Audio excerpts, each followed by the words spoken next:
In March 2010, the laying work of third rail line was initiated by West Central Railway in the section between Bina and Bhopal.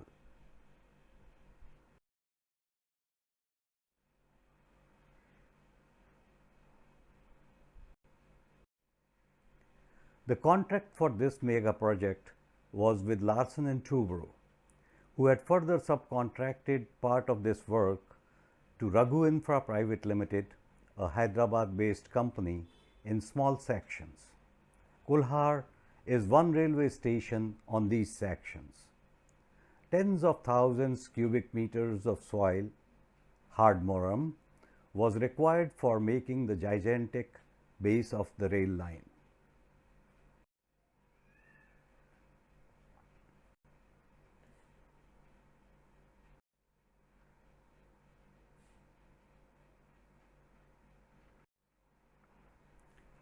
A few socially conscious residents of village Kulhar approached the company management and its local officers, requesting them to excavate the soil from different low-lying locations with good catchment area around the village.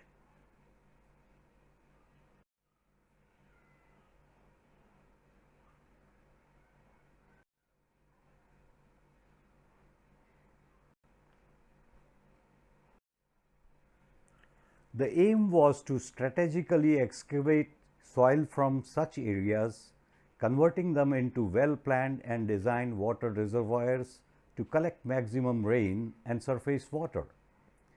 The company personnel understood the point and welcomed the idea. Village Panchayat and local administration were taken into confidence for this work.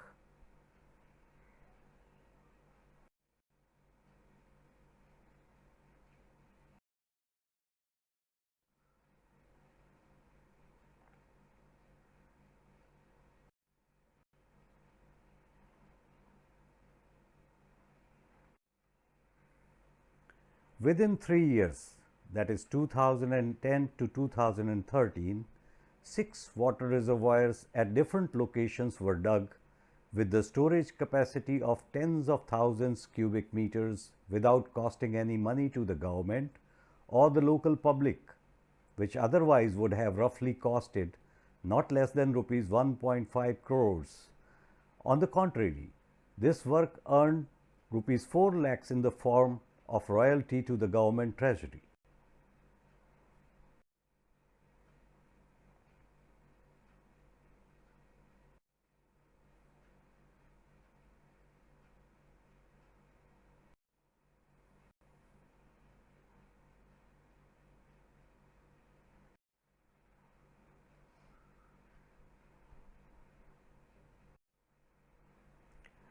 This simple and yet innovative approach to public work paved the way to a sustainable and scalable development methodology which is pro to all and anti to none.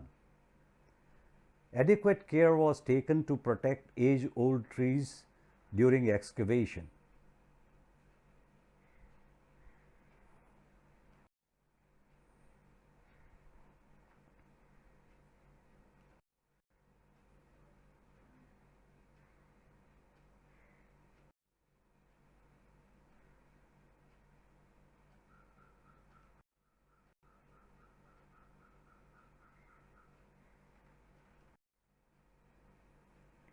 The whole work was enthusiastically supported and facilitated by the then collector of Vidisha, Shri Yogendra Sharma, many other government officials and local panchayat.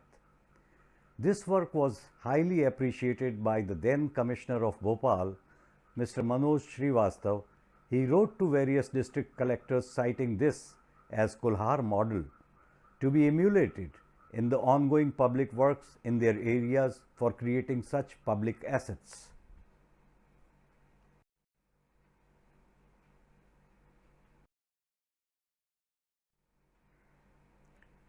This work is an example of how positive initiative and active participation of concerned and conscious citizens can add value to the public funded projects by creating additional assets without any additional expenditure for long-term public good.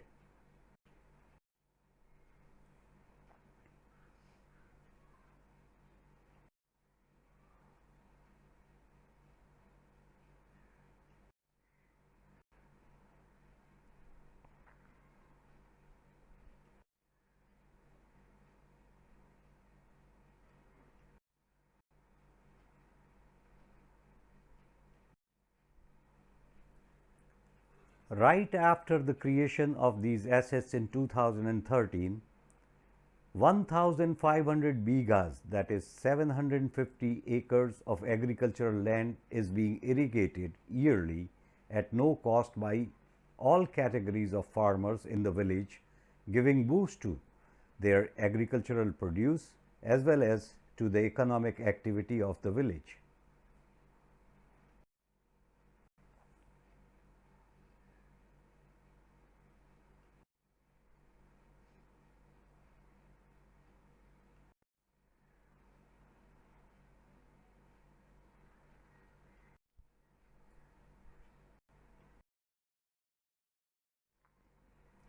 These reservoirs, acting as percolation tanks, have caused considerable rise in underground water table, also acting as buffer in both drought and flood conditions.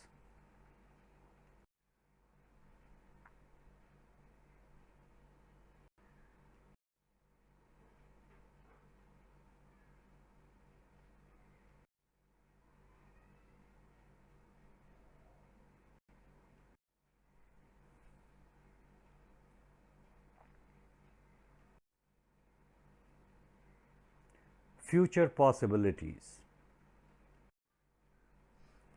Gram Panchayat, with the help and support of local administration, can generate as much as rupees 1,50,000 per annum by charging nominal amount from the benefiting farmers, say yearly rupees 200 per acre for providing irrigation water from these reservoirs.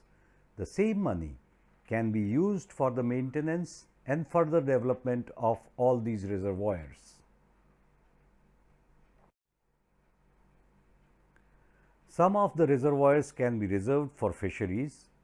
This will create employment opportunities and empower local fishermen community.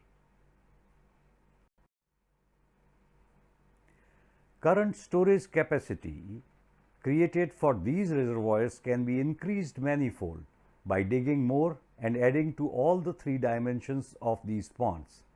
As there is substantial overflow of water from these tanks towards the later part of rainy season.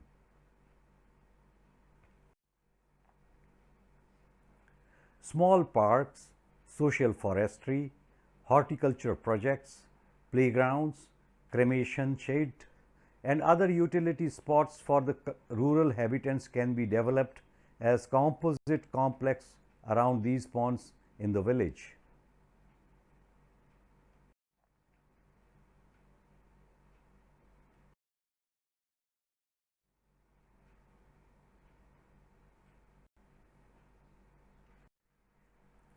Hence, while super mega projects like river linking are being considered and contemplated, such small localized micro level solutions should be encouraged rather than being ignored.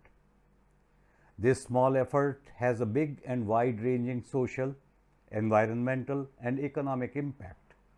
Survival and sustainability of these assets will always depend on the patronage and protection of the people, the beneficiaries, bureaucracy, and political leadership.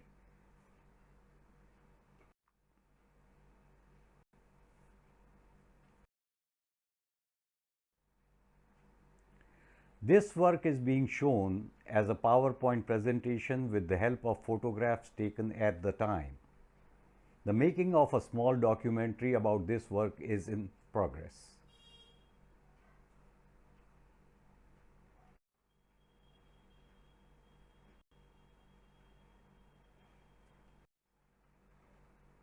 Thus, one more work was added to several developmental and environmental works going on since 1983, beginning with freeing of 52 hectares of public land from encroachments. This land was later utilized in various afforestation and water conservation projects, which enriched the environment while catering to various rudimentary needs of local people. Some representative pictures follow.